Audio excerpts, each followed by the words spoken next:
Malapit nang maluto ang ipamimigay nating spicy beef pastil. Katatapos nga lang ng gera dito sa kusina namin. Madalas kasi ganito ang nangyayari kapag may buffet kami. Sobrang daming ekstrang pagkain at natatapon lang, katulad nito. Yung mga katulad nito mga kabayan ay tinatapon na namin kapag tapos ng buffet o kaya naman pinamimigay na lang. At dahil sawa na sa pagkain ang mga tao sa kusina ay kadalasan tinatapon yung mga ganito. Kaya to the rescue si Mamang Guard. Hinibla-hibla ko muna ito mga kabayan at tinanggal ko yung buto.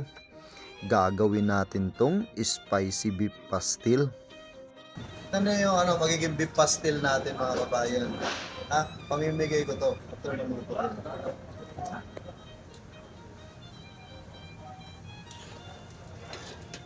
Sobra kasi talaga akong nangihinayang kapag nagtatapon kami ng pagkain. Kaya hanggat maaari, kung maisasalba ko, sinasalba ko talaga.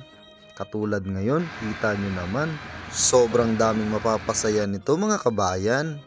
Kita nyo naman, amoy pa lang habang niluluto ko to, sobrang takam na talaga ako. Yung naluto ko nga pala nung nakaraan na chicken pastil ay sold out na agad mga kabayan. Pero gagawa ulit ako ng chicken pastil para partner ito ng beef pastil. Sa mga mabibigyan at naka-schedule, bibigyan ko kayo ng chicken pastil at saka beef pastil. Meron din tayong chili garlic sauce na kasama nito mga kabayan. At syempre hindi lang yan ang marireceive ninyo. Meron din tayong mga trimming ng salmon at kung ano-ano pa. Syempre hindi mawawala yung beef tapa natin at saka yung chicken inasal. At meron pa tayong ibang items na kalimutan ko na. Nandun na kasi yung naka-ready kila Fatima sa Team Mamang Guard Volunteers. Shoutout sa inyo, Aloe Diggers. Sobrang thank you talaga ako sa Aloe Diggers dahil sila yung nagtatarya at nagre-repack ng mga pamimigay ko sa inyo. Sa sobrang dami nga pala na binibigyan natin ng chili garlic sauce at chicken pastil at ito pa meron pa tayong beef pastil ngayon.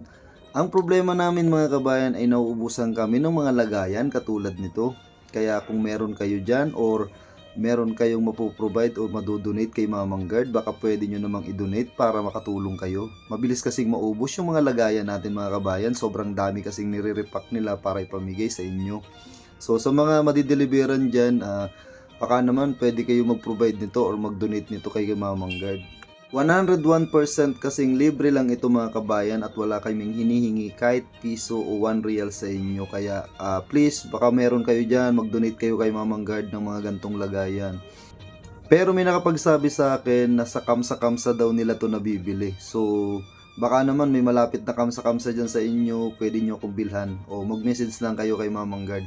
At sa mga gusto naman ng free foods ni Mamang Guard, by schedule po yung pagbibigay natin ng free foods. Si Commander po ang nag-schedule kasi siya ang nagmo-monitor sa mga solid follower ni Mamang Guard. Kaya sipagan yung mag-comment, mag-like at saka mag-share ng mga videos namin para mapansin kayo ni Commander. Para sa susunod, isang araw, ikaw naman ang mapapangiti namin sa pamamagitan ng free foods. Thank you!